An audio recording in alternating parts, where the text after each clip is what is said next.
রাতে যখন ঘুমাতে গেছি তখনও পর্যন্ত বুবুজেলার শব্দ, আতশবাজির শব্দ শুনে ঘুমাতে গেছি। আমার ধারণা ছিল যে সকালে উঠেও ওই সেলিব্রেশনের পরিবেশটাই দেখব। কারণ এরকম একটা ম্যাচ, আপনি আর্জেন্টিনার সমর্থক হন, ব্রাজিলের সমর্থক হন, ফ্রান্সের সমর্থক হন বা মিশরের সমর্থক হন, এরকম একটা ম্যাচ যে ম্যাচে 13 মিনিটে কোনো একটা দল 3টা গোল পরিশোধ করে ম্যাচে জিতে যায়, সেরকম একটা ম্যাচের সাক্ষী হলে এমনিতেই পরের দিন সারাদিন সেলিব্রেট করার কথা। কিন্তু ওই যে পৃথিবীর মানুষ এখন দ্বিধা বিভক্ত, সন্দিহান এবং ষড়যন্ত্রকামী হয়ে গেছে। ফলে আজকে সকাল থেকে উঠে বা হয়তো রাত থেকেই শুরু হয়েছে, দেখতেছি যে আর্জেন্টিনার এই জয়টাকে এই কলুষিত করা, এটা একটা রিগড, এটা রবারি, এগুলো প্রুভ করার একটা চেষ্টা হচ্ছে। কেন আর্জেন্টিনা কেন পেনাল্টি পেল? আর্জেন্টিনার ভাই কেউ যদি বক্সে মারা যায় তারপরেও যদি পেনাল্টি পায়, এটা নিয়ে কথা হবে, এটা মেনে নিছি। আর্জেন্টিনার কেন ওই তৃতীয় গোলটায় বিল্ড আপে ফাউল হওয়ার পরেও গোল বাতিল হলো না? অপোজিটের খানিক আগেই মিশরের কেন দ্বিতীয় গোলটা বাতিল হলো বিল্ড আপে ফাউল হওয়ায়? এই দুটো কোশ্চেন বুঝার ব্যাপার আছে। কিন্তু আমি দেখলাম রাত থেকেই ইন্টারন্যাশনাল এবং বাংলাদেশেরও যারা এক্সপার্ট আছেন, তারা এগুলো সুন্দর করে বুঝায় দিচ্ছেন যে এগুলোর ভিতরে কোনো অনিয়ম নাই। তাহলে কি ফিফা বা রেফারিরা পুরোপুরি বায়াসনেস থেকে দূরে থাকেন? তাও থাকেন না। এ ম্যাচেও হয়তো রেফারির মাথায় ওটা কাজ করছে যে পারলে আর্জেন্টিনারে ফেভার করো। এটা নতুন কিছু না, এটা যেদিন পৃথিবীতে প্রতিযোগিতামূলক খেলা আসছে সেদিনই কমার্শিয়ালাইজেশনের কারণে তারকা সমৃদ্ধ দলদের তারকাকে এই সাপোর্টটা দেওয়া হয়। এই রোনালদোরেও বিশেষ সুবিধা দিয়ে বিশ্বকাপ খেলানো হচ্ছে, 2 ম্যাচের নিষেধাজ্ঞা বাতিল করায়। এটা আপনারা ভুলে যান। যাই হোক, আমি এই কাউন্টার লজিক দিতে বসি নাই, আমি শুধু বলতে বসছি যে লেট দেম ট্রাই। আসলে এই যারা এগুলো চিল্লাপাল্লা করে, কান্নাকাটি করে, করতে দেন। কিন্তু আপনারা যারা আর্জেন্টিনার সমর্থক, তারা কোনো হীনমন্যতায় ভুগেন না। আমি সেই হীনমন্যতায় না ভোগার কারণগুলো একটু বলতে চাই। ওই যে কি কি হয়েছে ওইটা নিয়ে খুব কথা বলতে চাই না, আমি সাইকোলজিক্যাল জায়গাটা বলতে চাই যে কেন আপনারা এই আক্রমণের শিকার হন, কেন এরকম বিউটিফুল ফুটবল খেলেও কেন ইতিহাসের সেরা 8টা বছর ডমিনেশন করে, ফুটবল বিশ্ব ডমিনেশন করে আর্জেন্টিনা ভক্ত হিসাবে আপনারা আক্রমণের এবং ট্রলের শিকার হতে থাকেন। সেই জিনিসটা বলি, তাহলে নিজে সান্ত্বনা পাবেন। এটা নিয়ে আমি যুক্তিতর্ক করতে চাই না, যুক্তিতর্ক যারা করার যোগ্যরা করতেছেন অলরেডি। দেখেন 3টা যে ইনসিডেন্ট ঘটছে তার মধ্যে পেনাল্টিটা নিয়ে কথা বলার কিছু নাই। 3টা ইনসিডেন্ট বারবার সবাই বলতেছে এটা হচ্ছে নাম্বার বাড়াচ্ছে। ওই যে এর সঙ্গে আমি যদি অবাক হবো না, বিকাল পর্যন্ত 5টা ইনসিডেন্ট যোগ হয়ে যায়। মেসি কানলো কেন? এটাও একটা ইনসিডেন্ট। মেসির ওইভাবে ধরে ছুঁড়ে মারছে কেন? এটাও একটা ইনসিডেন্ট। নানা রকম বিতর্ক তৈরি করার ক্ষমতা এদের আছে। They have the social media power. ফলে এই ক্ষমতায় আমি আর সন্দেহ করি না। বিকাল পর্যন্ত এটা 5টায়ও পরিণত হতে পারে, 10টায়ও পরিণত হতে পারে। আপাতত তাদের দাবি 3টা। তো পেনাল্টিটা নিয়ে কথা বলতে হবে। ওই যেটা বললাম, এই পেনাল্টি নিয়ে যদি কথা বলতে হয়, 2 দিন পরে আর্জেন্টিনার কোনো খেলোয়াড়ের বক্সে প্রতিপক্ষের কেউ যদি ঘাড় টেপে মেরে ফেলে অফ দ্য বল, তাও পেনাল্টি দিলে এই কথা উঠবে আর্জেন্টিনা কেন পেনাল্টি পাইল।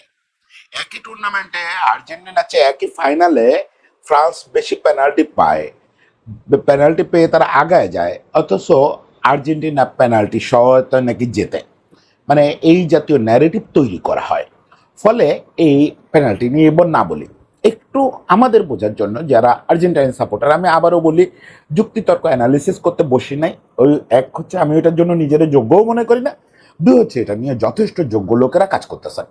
যদি কোনো কারোর আগ্রহ থাকে সত্যি সত্যি যে আসলে কি হয়েছে, সেটার জন্য ইন্টারন্যাশনাল এবং ন্যাশনাল লেভেলে অনেক এক্সপার্ট ওপিনিয়ন আপনি অলরেডি পাবেন। এই ইউটিউবেই আমার চ্যানেলটা এখনই পজ করে আমার কন্টেন্টটা আপনি সার্চ দেন, অনেক এক্সপ্লানেশন পাবেন। হ্যাঁ, এটা একটু বোঝা কঠিন, কারণ এখন তো ভারের সময়। এই যে ভার্চুয়াল অ্যাসিস্ট্যান্ট রেফারি, এই সময়টা কিছু কিছু জিনিস বুঝতে আমাদের কষ্ট হয়। প্রথমত হচ্ছে যে আহ, মিশরের গোলটা কেন বাতিল হলো? কারণ নিয়ম হচ্ছে, এখন যেটা নিয়ম হচ্ছে যে বিল্ড আপে যদি ফাউল পাওয়া যায়, সেই ফাউলের কারণে গোল বাতিল হবে। যদি ওই বিল্ড আপ ফাউলের পরে 3 মিনিট, 4 মিনিট, 5 মিনিট পরে গিয়েও গোল হয়, ওই বিল্ড আপ ফাউলের কারণে গোল বাতিল হবে। এখানে একটা শর্ত আছে যে কন্টিনিউয়াসলি খেলা হতে হবে। মানে ধরেন মিশর ফাউল করছে, মিশরের একজন খেলোয়াড় ফাউল করে বিল্ড আপ শুরু হয়েছে। এখন মিশরের পায়ে সবসময় বল থাকতে হবে গোল হওয়া পর্যন্ত। যদি এর ভিতরে প্রতিপক্ষের পায়ে একবারও বল চলে যায়, ওই ফাউলের জন্য আর গোল বাতিল হবে না। কালকে কি হয়েছে? কালকে সোজাসুজি লিসান্দ্রোরে একবারে যাচ্ছে তাই ধরনের ফাউল করা হয়েছে। ফাউল করার পরে বিল্ড আপ শুরু হয়েছে। ওই বিল্ড আপ থেকে 3 মিনিট না কয়েক সেকেন্ডের মধ্যে তারা কাউন্টার অ্যাটাকে গোল করে ফেলছে। এটাতে রেফারির যেটা ভুল হয়েছে বা যেটা আমরা এর আগে দেখে আসি, রেফারি বিল্ড আপের ফাউলটার সঙ্গে সঙ্গে বাঁশি দেন নাই, তাহলে আর এত দূর যেত না। কিন্তু ভার জানাইছে রেফারিরে যে তুমি বিল্ড আপের গোল মিস, ফাউল মিস করে গেছো, এটা দেখো। সে মনিটরে গেছে, ফাউল দেখছে, গোল বাতিল হয়ে গেছে। As simple as it is. তাহলে সালাদটা কেন বাতিল হলো না? সালাদটা কি ফাউল হয়েছে? আগে আমার এইটা বলেন, ফুটেজটা দেখেন। আমি তো ভিডিও ফুটেজ দিতে পারি না, কারণ কপিরাইট খাইলে আমার চ্যানেলটাই যাবে। আপনারা একটু ভিডিও ফুটেজটা আরেকবার দেখেন। ওই যারা লজিক তৈরি করতেছেন তাদের দেখার দরকার নেই। যাদের নিজেদের ডাউট আছে যে ভাই আর্জেন্টিনারও চিৎকার করতেছে আর্জেন্টিনা কি অন্যায় ম্যাচ জিতলো, তারা দেখেন। দেখে আমার বলেন তো যে এটা কি ফাউল? ফুটবলের হিসাবে এটা ফাউল। প্রথমত জুলিয়ান আলভারেজ আগেই বল নিয়ন্ত্রণে নিয়ে নিয়েছে।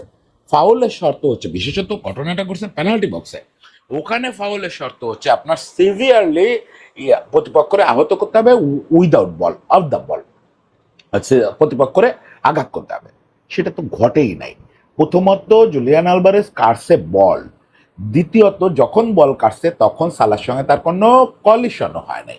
সালা আসছে প্রেস করতে, প্রেস করতে এসে প্রেস করতে না পেরে নিজেই পড়ে গিয়ে ডাইভ দিছে, বরং সালা ইয়েলো কার্ড খায় নাই। এটা সালার কপাল ভালো। তো ওইটা যদি বিল্ড আপটা আর্জেন্টিনার পক্ষে না থাকতো, এটার বলে অ্যাডভান্টেজ, অ্যাডভান্টেজ যদি আর্জেন্টিনার পক্ষে না থাকতো, সালা ইয়েলো কার্ড খেত। বক্সে ডাইভ দেওয়া, বক্সে পেনাল্টি আদায়ের জন্য পড়ে যাওয়া, ফাউলের ভঙ্গি করা, এটার জন্য ইয়েলো কার্ড প্রাপ্য। ফলে এটা তো বিল্ড আপে কোনো ফাউলই নাই। তাহলে আপনি এখানে ভার অমুক তমুক বলতেছেন কেন? আর লাস্ট এ বিষয়ে যেটা বলি সেটা হচ্ছে যে অনেকে বলতেছেন যে ওটাতে ভার দিয়ে চেক করা হলো, এটাতে অ্যাটলিস্ট চেক করা হতো। ভাই আপনারা কে বলছে চেক করে নাই? Is it cricket? আপনারা ক্রিকেট আর ফুটবলের এক করে ফেলেন। এইটা কি ক্রিকেট যে আম্পায়ার এরকম না দেখানো পর্যন্ত বা এই খেলোয়াড়রা এরকম না দেখানো পর্যন্ত থার্ড আম্পায়ার দেখবে না? ক্রিকেটেও আজকাল কিন্তু চলমান থার্ড আম্পায়ার রিভিউ চলতে থাকে। এটা অবশ্য ক্রিকেটে একটু ছোট করা হলো, আসলে চলমান রিভিউ চলতে থাকে সব খেলাতেই। ভারেরও ব্যাপারটা তাই। ভারের অনেকগুলো মনিটরে সার্বক্ষণিক এটা প্রত্যেকটা জিনিস পুনর্মূল্যায়ন হতে থাকে। ছোট ছোট ফাউল, ছোট ছোট ঘটনাও মূল খেলা একটা স্ক্রিনে একজন রেফারি ফলো করেন, ছোট ঘটনাগুলো আলাদা করে রিপ্লে হতে থাকে, অন্য রেফারিরা দেখতে থাকেন। মানে বড় একটা টিম কাজ করে। ভার মানে এই না আপনারা যখন ভার দেখেন তখনই শুধু ভার কাজ করে। ভার 90 মিনিট ধরে সমানে কাজ করতে থাকে। তাহলে ভারের হস্তক্ষেপটা কখন দেখেন? যখন রেফারি ভুল করে। যেমন ইয়ের বিল্ড আপে এটা ভুল করছে, মিশরের বিল্ড আপে রেফারি ভুল করছে, সে ফাউল দেয় নাই। ফলে ভার তাকে হেডফোনে জানাইছে যে প্লিজ চেক ইট, আমরা দেখছি তুমি ভুল করছো, চেক করে সঠিক ডিসিশন দিই। আপনি যদি বাসায় অন্যায় না করেন আপনার বাপ মা পিটাবে, আর আপনি অন্যায় করলে পিটাবে। বাররে ধরে নেন আপনি রেফারির বাপ মা, ভুল করলে বলবে যে খেলাতে ই করো, এটা চেক করো, চেক করে সঠিক করো। আর যদি ঠিক করে তাহলে আর কথা বলবে কেন? It is as simple as it is. এত কথা বলতাম না, শুধু বললাম আর্জেন্টিনার সমর্থকরা বা যারা আসলে ফেয়ার গেম দেখতে চান তারা যেন হীনমন্যতায় না ভোগেন। এবার আমি বলি যে আসলে ঘটনাটা কি হয়েছে। আপনারা যেটা ভাবতেছেন সেটাই বড় ঘটনা, যে যেহেতু পরপর দুরাতে ব্রাজিল আর পর্তুগাল বাঁচতেছে, বিশেষত রোনালদো এবার বিশ্বকাপটাকে হিউমিলেশনের মধ্যে দিয়ে কাটালো। আমি রোনালদোরে প্রশংসা করে কন্টেন্ট করি, তার গ্রেটনেস রে সেলুট জানাই, কিন্তু রিয়েলিটি তো বিশ্বকাপে সে তার ছায়াও না, একটা হিউমিলেট ফিগারে পরিণত হয়েছে। এবার 41 বছর বয়সে বিশ্বকাপ খেলতে এসে তাকে বল দিলে একটা ড্রিবল পাস করতে পারে না, একবার পোপার একটা কিলার পাস দিতে পারে না, নিজে স্কোর করে তো দূর কি বাত। ফলে ওই যে হিউমিলেশন, এটা তো ইয়ের পর্তুগালের সমর্থকরা, পর্তুগালের তো সমর্থক নাই, বাংলাদেশে আছে রোনালদো ফ্যান বেস, তারা পর্তুগালকে সমর্থন করে। আর ব্রাজিলের সমর্থকরা বুঝে না বুঝে তারা এন্টি আর্জেন্টিনা। যেমন আমি তো বুঝে উঠতে পারি না যে ব্রাজিলের সমর্থকরা কেন এন্টি আর্জেন্টিনা হবে আর আর্জেন্টিনার সমর্থকরা কেন এন্টি ব্রাজিল হবে। এদের মধ্যে তো কোনো খটামটা থাকার কথা না। যাই হোক, এখন এই একটা ব্যাপার হয়েছে যে ব্রাজিলের সমর্থকরা দীর্ঘকাল ধরে এন্টি আর্জেন্টিনা, ফলে দু রাতের এই হিউমিলেশনটা একটা আগ্নেয়গিরি হয়ে বেরোয় আসে। তারা এই কামব্যাকটা, এই যে শখটা, এটা হজম করতে পারে নাই। আর্জেন্টিনা পরাজয়টা দেখা যাচ্ছিল, 2-0 গোলের পরাজয় পরিষ্কার দেখা যাচ্ছিল। আমরা যারা আর্জেন্টিনার সমর্থক আমরাও দেখে নিছি, লিওনেল মেসি এবং তার টিম দেখতে পায় নাই, তারা জয় চাইছে তখন। এটাই হয়, আমরা মেনে নিছি যে আর্জেন্টিনা হেরে গেছে। সেই হারটা হঠাৎ করে 13-14 মিনিটের মধ্যে জয়ে পরিবর্তিত হয়ে যাওয়া, এই যে অবিশ্বাস্য একটা কামব্যাক, পৃথিবীর সেরা সিনেমা, এটা হজম করতে পারে নাই। আপনি যদি উন্ডেড হন, আপনি যদি অলরেডি অপমানের দ্বারা উন্ডেড হন, আহত হন, আপনার সামনে প্রতিপক্ষ যখন এরকম একটা শ্রেষ্ঠতম অর্জন করবে, তখন আপনি এটা নিতে পারবেন না। এই সাইকোলজিটাকে মেনে নেন। মানে আমি আর্জেন্টিনা ভক্তদের বলতেছি, এই চিৎকার, এই কান্না, এগুলো মেনে নেন। যুক্তিও দেওয়ার দরকার নেই, অযথা যুক্তিও দেওয়ার দরকার নেই। আমার শুধু আফসোস লাগে যে কিছু ফুটবল পণ্ডিত বা জ্ঞানী মানুষ, তারা যখন এগুলো বুঝে না বুঝে কথা বলেন, তারা যখন এগুলোকে ধারাবাহিকভাবে চিত্রায়িত করেন 1978-এর সঙ্গে। হ্যাঁ, অবশ্যই 1978-এ ডাকাতি হয়েছে। ডাকাতি করে কি আর্জেন্টিনা বিশ্বকাপ নিয়েছে? আরেকদিন বুঝায় বলবো 1978-এ কি হয়েছে। একটা ম্যাচে একটা বদ ফেলছিল আর্জেন্টিনার শাসকরা, সেটার সঙ্গে সরাসরি ট্রফি জয়ের প্রত্যক্ষ কোনো সম্পর্ক নেই। যে ফাইনাল রিগ হয়েছে বা সেমিফাইনাল রিগ হয়েছে তা না, এটা একদিন বুঝাই বলবো, আপনারা শান্তি পাবেন। যাই হোক, সেই তারপরে 78-এ আমি কলঙ্কিত বলি, কিন্তু এরপরে 86 বা এই যে এই 8 বছরের সোনালী সময়, এগুলাকে কলঙ্কিত করার একটা জোর চেষ্টা আছে পণ্ডিতদের মধ্যে। এই পণ্ডিতরা কারা? এই পণ্ডিতরা হচ্ছেন তারা দীর্ঘকাল ধরে যারা একটা ন্যারেটিভ তৈরি করছেন যে পৃথিবীতে ফুটবল মানে ব্রাজিল, এই ফুটবল মানে ইউরোপের কিছু অংশের, সাদা অংশের শ্রেষ্ঠত্ব। এর বাইরে আফ্রিকা বা লাতিন আমেরিকা কোথাও যে